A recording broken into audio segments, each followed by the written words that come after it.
Intros to raw rides where I have the chesty on are going to be a little different because the casing and stuff and whatever is different with this one. So it's like, it is more difficult to get it back into the same position if I actually take the GoPro out.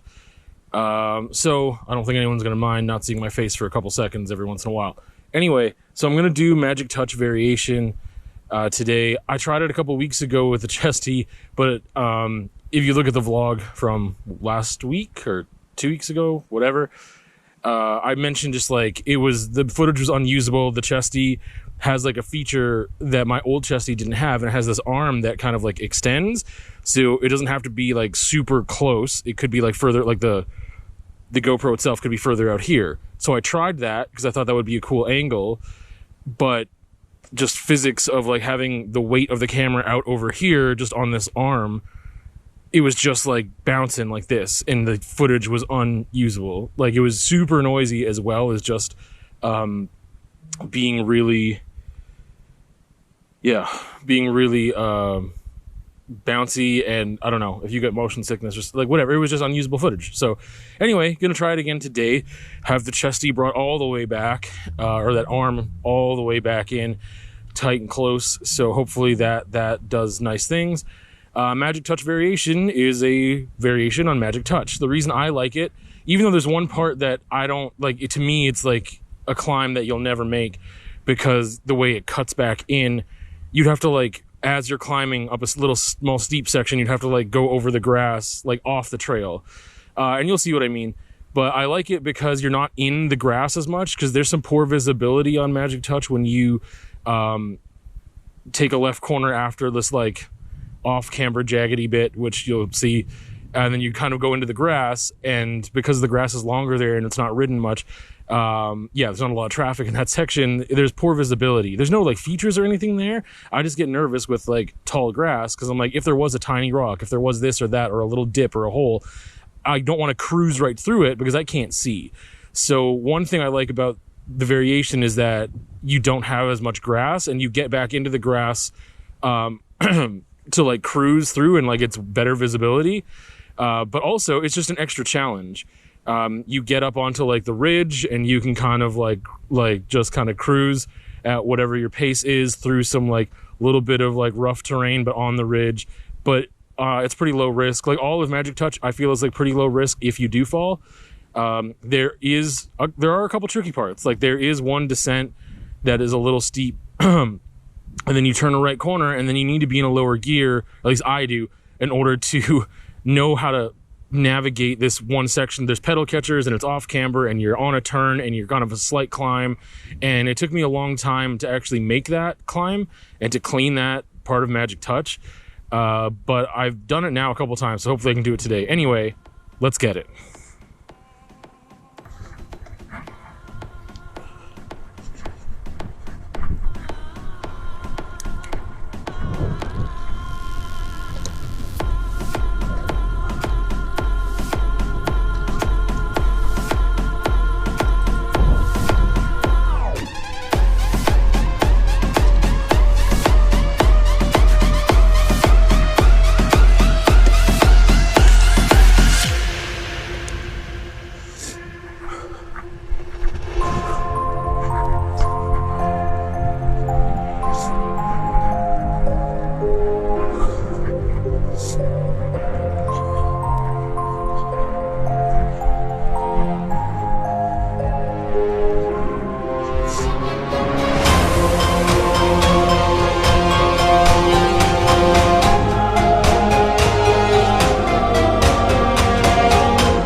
I'm going to talk before the end of this video for a second, because in the intro I talked about low visibility and how that makes me nervous, and that makes sense.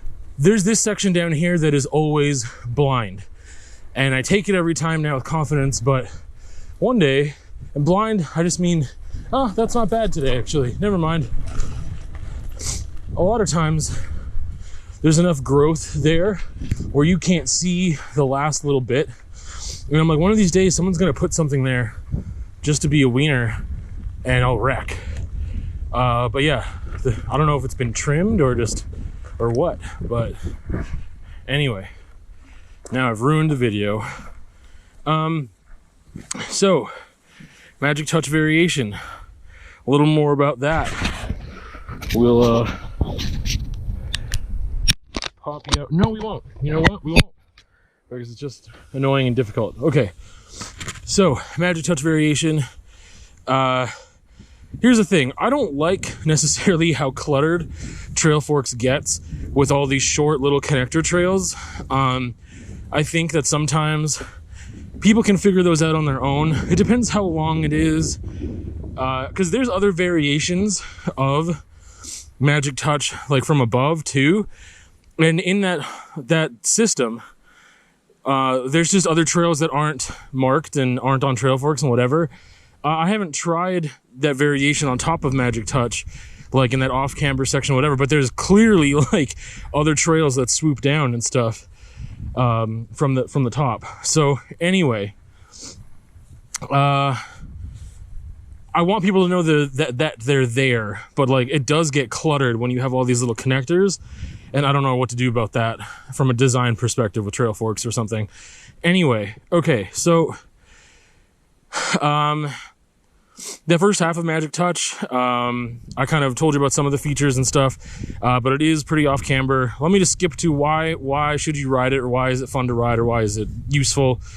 It is a blue trail, variation or no variation. Both of them, I would say, are pretty blue. It's low risk if you fall. So I think that if you are very comfortable with green trails and you want to move on up and you want to do something shorter and challenging yourself with some key things, off-camber parts, I would say this is one to do.